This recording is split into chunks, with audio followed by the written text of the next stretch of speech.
Hey, this is Dr. Livingston, and here is our lecture on subpoenas.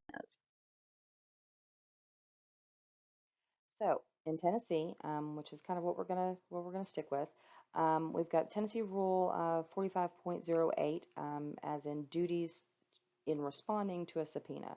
Now, this is kind of an across the board, and I've modified it to kind of fit into how it applies um, to medical records and to providers. So, basically, however the documentation is kept in your place, uh, that's how you would provide it. Okay. Um, we've got some exceptions, just right off the bat, to even having to provide medical records. The biggest one is that if you feel, and this really only falls under the mental health heading. Medical, usually they don't really have a provision for this. But for us, we're a little bit special because our records are more protected than medical records. So if we providers believe that the release of the full record or whatever part they're requesting in the subpoena would be detrimental to the patient or the patient's case, we don't have to release it. Now, that doesn't mean that we don't have to release something. We still have to give like a treatment summary, a detailed treatment summary in place of the record, um, but we don't have to give the full record. Um, we don't have to provide records in more than one format.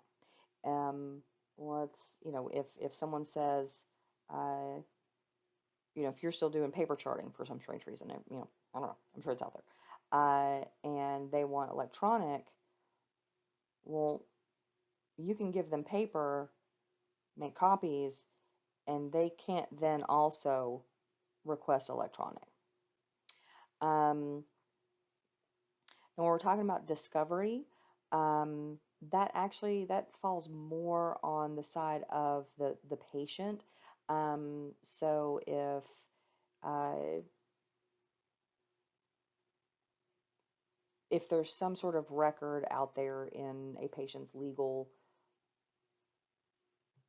suit, whatever it's for, that names uh, you as the provider or the facility or whatever as having pertinent information in their medical records. However, being able to obtain that is going to create um, an undue burden or cost, um, then it's not going to be required. Um,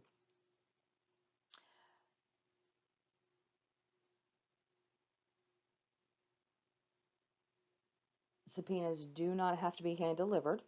They can be placed in any place in Tennessee that is a usual place of residence or practice for that person. I've had them mailed to me, dropped off at my front desk, things like that. All right, here's some kind of bigger rules. Uh, Providers can only release the information named in the order. If it says medication information, then you only release medication information. If it says diagnosis, then you only release diagnosis. If it says progress notes, then you only release progress notes. Um, you are allowed to redact uh, records, especially if there is something in the record that pertains to somebody else or that is um, could be considered problematic. The I did have one patient that his records were subpoenaed, and I called my malpractice folks because I wanted to make sure that I understood the law, because I really, really, really did not want to release this person's records, mainly because he had just turned, I think, 19, and I've been seeing him since he was like 15, and there was a lot of behavioral issues. Um, but things had been okay relatively until he landed himself in the need of records being released, um, for at least about a year or so. But the problem is that this was someone that had what I could refer to as like chronic recurrent suicidal ideation. Very rarely did he ever even make a plan to act on it. Um, but it was kind of like there was always a level of better off dead, at the very least, better off dead. Well, you got to remember when you're releasing your records to the court, those are not medical professionals interpreting your records. There's not typically a mental health professional explaining the difference between better off dead, passive suicidal ideation, and active suicidal ideation, and contracting for safety.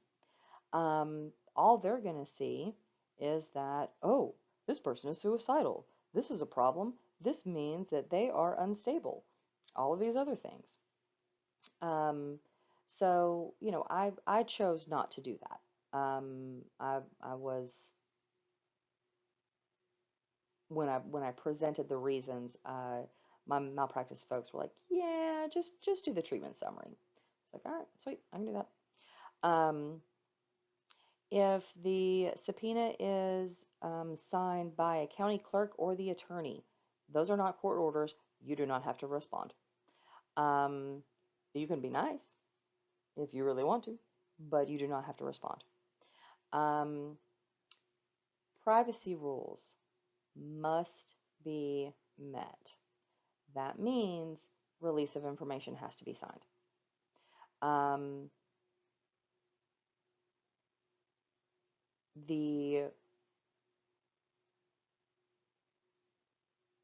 You have the ability to kind of like delay response um, in order to allow your patient time to be notified of the request for records, and then also for them to be able to have the opportunity to refuse to allow that release.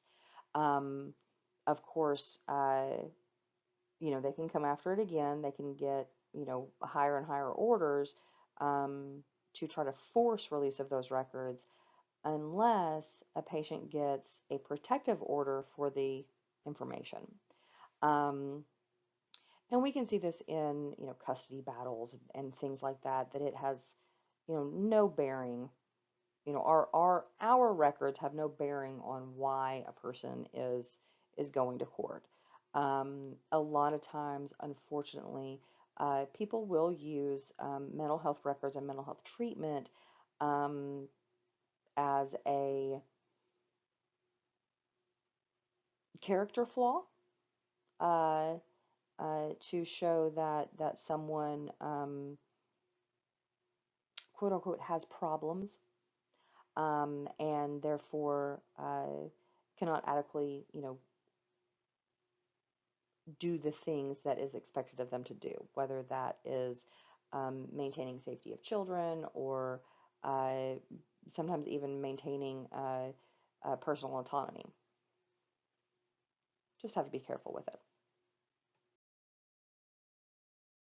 And here's our references for this one. Um,